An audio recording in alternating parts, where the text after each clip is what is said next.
friends, we're just going to get right to it. I hope that you're doing well. I hope that you had a great holiday season and that 2022 is off to a great start for you. So here's how I spent my holiday season and some lessons that I learned that I think and hope will have a significant impact for. I know they have for me, and I hope that they will for you as it relates to mindset in the new year. So if you've been listening to Monday Mindset fairly recently, right at the end of 2021, you know that my wife and I, we sold a home, bought a home, right? We decided to do all that kind of crazy in the midst of the holiday season, right? The one thing my wife said was, "Hey, I just don't want to move over Christmas." And because we started talking about this around July or August, I said, "No big deal. Housing market is great for selling. Obviously, a little more difficult in buying because you got to be ready, but we got plenty of time. We shouldn't be moving during Christmas. We should be in well before Christmas." And early November, I told her, I said, "You might want to prepare to move over Christmas. I think that's what's going to happen." And sure enough, it did. And so we closed on our new home on December 17th. But our old home was not closing for, it was scheduled to be 10 or 11 days later. And so then we had to do some things. We ended up having to replace an entire ceiling in our living room.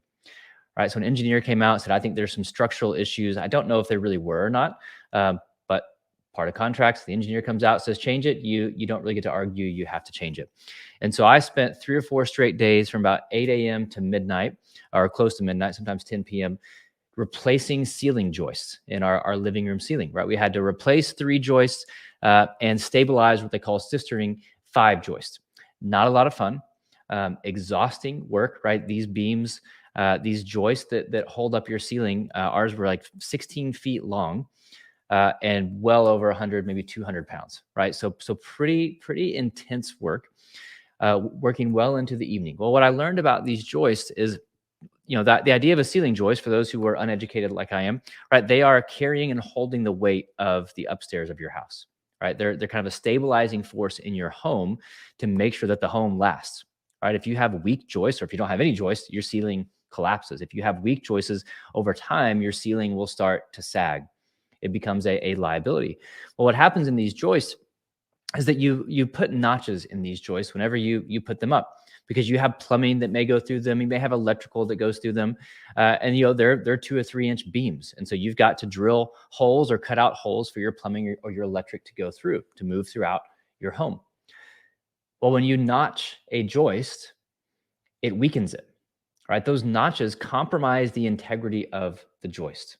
Those notches prevent the joist from performing at the level that it's designed to perform at, right? They are a threat to the performance of those joists. Now, what's interesting is that you can put those notches in certain spots on the joist and it not be an issue. So the idea is, if you put a notch in the first or the last third of the joist, it's not going to harm it over time, right? Because they're nearer the walls, they're near other boards where they can be more stable. So ours, again, they were 16 feet. So you put a notch in the first 5.5 feet or the last 5.5 feet, you're okay. Now, again, you don't want to cut out a massive notch. And that was part of the issue with the joists that were in the home. You may have a 1/4 inch pipe and somebody had cut out like an 8-inch notch. Well, there's no reason to cut a notch that big, right? It's unnecessary and it's weakening the joist. But if you put the notches near the ends, from a structural standpoint, it's okay. But if you put it in the middle, it becomes a bigger threat, right? And over time, that's going to compromise the joist. That's going to weaken it. It's going to start to sag, right? You think about it. You have this long beam. You cut a hole. You cut a big section out of the middle. Like, that's going to weaken it. It's going to lower as the weight of your ceiling. Could be bathtubs, could be beds, all sorts of things. Over time, it will start to weigh on that because there's no structural integrity to it. But some weaknesses the joist can overcome, right? Again, weaknesses on the ends, they can overcome. It's not going to be a big deal. Those are acceptable weaknesses in the joist. Well, the same is true for us, right? We all have weaknesses in our life, right? And I hate to break that to you. You may not realize that you have weaknesses. You may think, no, I've got everything figured out. I'm good. No, we all have weaknesses, right? Which is okay. That's great.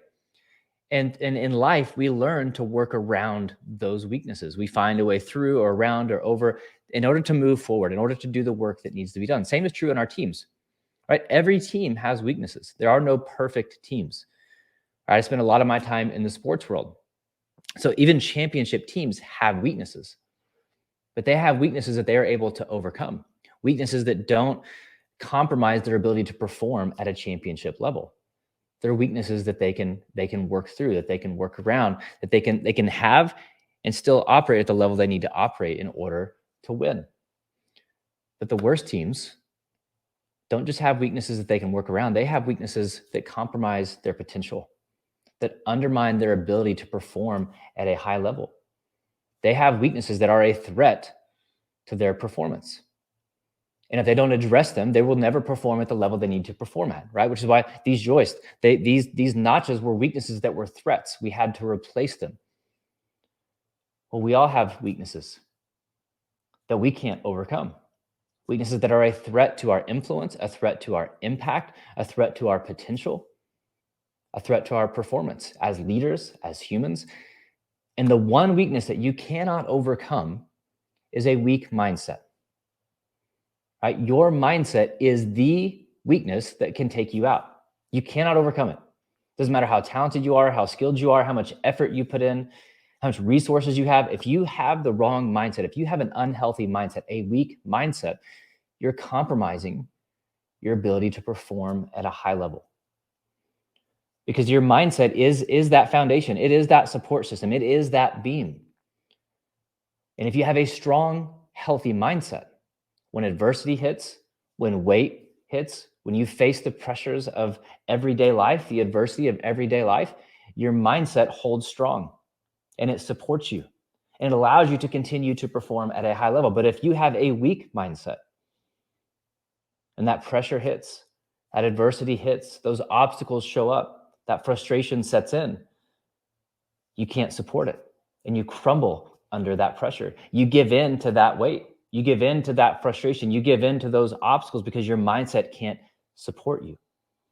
So your mindset is either building you up or holding you back, right? It's either supporting you or it's breaking down under pressure, which is why we have to do the work to build a lasting mindset. Just like these joists, we had half the joists in our living room where we had to replace the ceiling. Half of them were great. They were in great shape. They were exactly how they needed to be. They were built to last. Other joists were not. They were built to have temporary success. They were built to have temporary strength. But they had been hung and installed in such a way that compromised their ability to perform over the long run, which is exactly what an unhealthy mindset will do for you. You may have some short-term success, some short-term wins, but over the long run, you will cave to that pressure. You will cave to a weak mindset because it cannot support your ability to perform at a high level under pressure, under stress, under adversity. But when you have that strong mindset, you are built to last. Because we know, we've talked about it over and over and over on Monday Mindset, that adversity will show up. Problems will arise. Obstacles will appear. And if we don't have the mindset that we need, we're not going to be built to last. So your mindset is your support system. Your mindset is either your greatest strength or your greatest weakness. It is either building you up or it is holding you back. So the question for 2022, right? It's a new year. I know people love to start the new year off with a new mindset, new way of thinking, new goals, but your mindset is going to determine the kind of year that you have. New goals, awesome. Well, those goals require certain habits, right? You want to lose weight? Fantastic. You're not going to lose weight because you want to, right? A lot of us, we've tried to lose weight over and over and over. We didn't have the right mindset. Right? We didn't lose the weight because we didn't put in the habits. We didn't put in the habits because we didn't have the right mindset. Mindset leads to the right actions, which leads to the right outcomes. Maybe it's financial piece. You got to have the right mindset. Maybe you want to be a better leader. You're going to need a better mindset, a better spouse, better partner, better parent, better teammate. All these goals that you have for the new year are going to require a new mindset, a better mindset, a lasting mindset. So take some time to reflect on 2021. How was 2021 for you? And how much of that was a result of your mindset? Did you have a great mindset, which means you probably had a good year? You were able to overcome some things? You faced adversity with the right perspective? Or did you have an unhealthy mindset, which caused you to give in to worry and fear and anxiety and stress and pressure? Again, don't beat yourself up if that's the reality you have. That's okay. Just be honest with where you're at and realize where you need to be and the mindset that you're going to need to get to where you want to be. Right? Again, your mindset is your foundation. Your mindset is your support system. So if you want 2022 to be your year, it's going to start with your mindset. And it's a choice. Do the work in 2022 to build a lasting mindset. All right. Thank you. That was really helpful. I have a question. I guess the other word for like these notches would be a blind spot, right? So how does someone, most of us just can't see ourselves correctly. We just can't see ourselves clearly. We've lived with our little notches for so long that we don't even know they're there unless someone's bold enough to tell us. So what is the best way for us to really get a clear picture of what it is? That's such a great question, because with these joists, right, we would have never known that these notches were there. And I'm telling you, some of these joists, I mean, they didn't just have a small notch for a pipe. There were some that had 2 or 3 feet sections cut out. Like, what was happening? and you don't know that until you rip out the ceiling and look, which is doing the hard work, the uncomfortable work to see, like, do we really want to see what's going on underneath there? Do you really want to see that reality? Because you're risking finding issues. You're now going to be exposing your weaknesses, your blind spots. And so I think for us as individuals, like, are you willing to have those uncomfortable conversations? Are you willing to, do you have people in your life who are trusted truth tellers who, when they say, hey, you may want to think about this. Hey, I've started to notice this pattern in your life. Hey, you seem to bring this up a lot. This might be something that we need to talk through. Instead of dismissing those people or rejecting them, like cutting them out of your life because like you think they're being a jerk or they're being mean or they're coming after you, have the humility to consider, like, maybe they see something that I don't. Maybe like they've got a track record of being a good friend, of being trustworthy, of being honest. Like, maybe I should actually consider what they say and engage in the difficult conversation, in the difficult work of uncovering my blind spots, uncovering my weaknesses, and then seeing, are those weaknesses I can deal with, I can live with, or are they actually impacting my influence? Are they impacting my performance? Are they impacting the influence that I'm having in the world? But you've got to be willing to have those conversations, and you're not going to uncover those on accident, right? You have to do the work of being uncomfortable. And we've talked before, how comfort is the enemy. And so you've got to lean into that discomfort if you really want to get better. If you don't want to get better, great. Right? Keep doing the things that you've always done and then keep wondering why things aren't getting better. But if you want to get better, you've got to be willing to engage in some of the difficult, uncomfortable conversations. That's so good. So true. So hard, but so true. Not fun. It's not fun. I had a conversation last night with some friends, like just how much comfort costs us.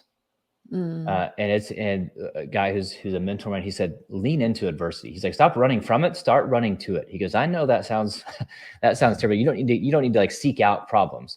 He's like, but when there's adversity, lean into it. That's the only way you're ever going to grow and learn and get better. Yeah, David, thank you. Thanks for joining us, David, here. A great illustration about the fact that self-awareness is absolutely foundational to being able to grow and move forward. Knowing yourself to lead yourself. The joist picture will stick in my mind. Me too. That's a really good one. Mine too, would David, it be hard for you to pull? What'd you say? I said mine too, unfortunately, David. Yeah. Can you pull up that picture of your house? Because that was really that picture. First of all, it made my gut hurt for you. That your beautiful it made my wallet home, hurt. Yeah, for your beautiful home of all those years, right before you're leaving and saying goodbye to that home that you'd raised your kiddos in, you're having to. Yes. So I don't know. Oh yeah, get it closer. Yeah, you can't quite see the fullness of it, but man, this beautiful home, and you look up.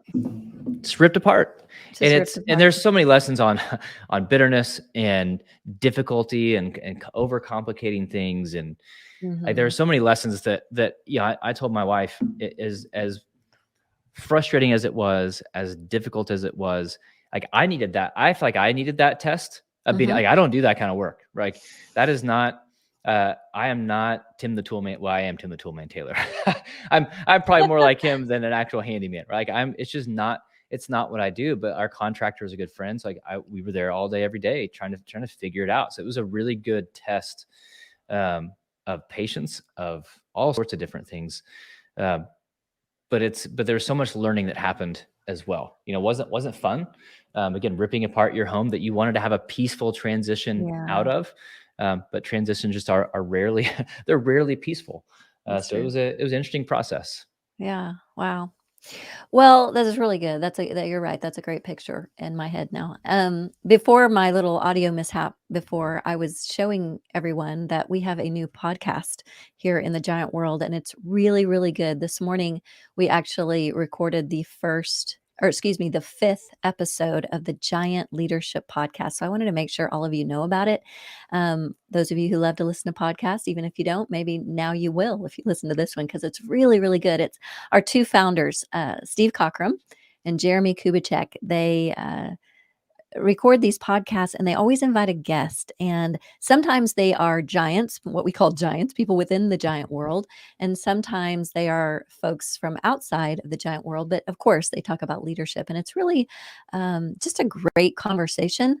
And today's is really good. It's a teaser. It's with our CEO, Bronson Taylor. Just a great man and doing great things and leading us in a great direction. So I encourage you to Apple Podcasts or Spotify or wherever you go to listen to podcasts and pick that up. So this fifth episode will be launching here probably within the next several days. So keep your ears open for that. We'd love for you to join us in that as well. Thank you, Kevin. Go ahead. Where you had some last words. I highly recommend that. And anytime you get a chance, I know I'm biased because I'm in the giant world. Anytime you get a chance to hear Bronson Taylor speak, you should listen to Bronson. Like Jeremy and Steve are awesome. Yes. They've laid the foundation for what Giant is. Bronson is so brilliant. It's this extremely high character, but just brilliant in the way that he thinks, but also simplifies things. Yeah. So take the time to listen to all the episodes, but the one with Bronson that will be coming out in a few days, that's one you don't want to miss for yourself. And I would have your team listen to it as well. These are great episodes to listen to and discuss with your team, by the way. Yeah. It takes the pressure off of you guys as leaders to try to always come up with stuff like, hey, let's just listen to this and let's have a conversation. Like, what can we do with this? How can we learn from this? How can we implement this? How can we get better? So always be thinking as a leader of ways you can be growing your team. I know that sounds obvious, but find ways to stir up conversation with your team around growth. That's right. That's right. So you can always go to, if you'd like some help with your team, of course, Kevin does that. You can go to giant.tv/culture wins. You can get a hold of Kevin there. You can sign up for a free account here at Giant if you want to, and that will also connect you with him where you can reach out to him as your expert. So we'd love to do that for you. So thank you, and we'll see you next time. Have a good one. See you guys.